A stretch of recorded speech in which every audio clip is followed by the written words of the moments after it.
ಇನ್ನು ಸರ್ಕಾರ ಹಾಗೂ ಸಾರಿಗೆ ನೌಕರರ ಮಧ್ಯೆ ಇರುವಂತಹ ಒಂದು ಪರಿಸ್ಥಿತಿ ಇದೆಲ್ಲ ಒಂದು ರೀತಿ ನೀ ಕೊಡೆ ನಾ ಬಿಡೆ ಅಂತ ಹೇಳ್ಬೋದು. ಈಗ ಮತ್ತೊಮ್ಮೆ ರಾಜ್ಯ ಸರ್ಕಾರದ ವಿರುದ್ಧ ಸಾರಿಗೆ ನೌಕರರು ಸಿಡಿದೆದ್ದಿದ್ದಾರೆ.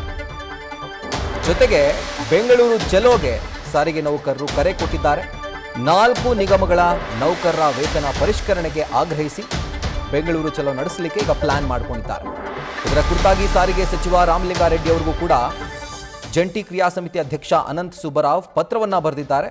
ಜೊತೆಗೆ ಜನವರಿ 29ಕ್ಕೆ ಬೆಂಗಳೂರು ಚಲೋಗೆ ನೌಕರರು ಕರೆಯನ್ನು ಕೊಟ್ಟಿರುವಂಥದ್ದು.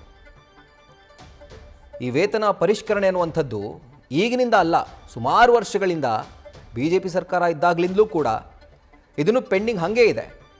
ಆದರೆ ಸರ್ಕಾರ ಮಾತ್ರ ಇವತ್ತು ಮಾಡ್ತೀವಿ, ನಾಳೆ ಮಾಡ್ತೀವಿ ಈ ರೀತಿಯಾಗಿ ಹೇಳ್ತಾನೆ ಕಾಲ ದೂಡ್ತಾ ಬಂದಿದೆ.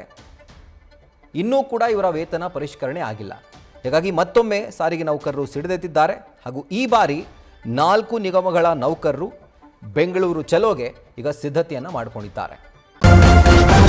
ನ್ಯೂಸ್ ಫಸ್ಟ್ ನಿರ್ಭೀತಿಯಿಂದ ನಿಮ್ಮ ಪರವಾಗಿ.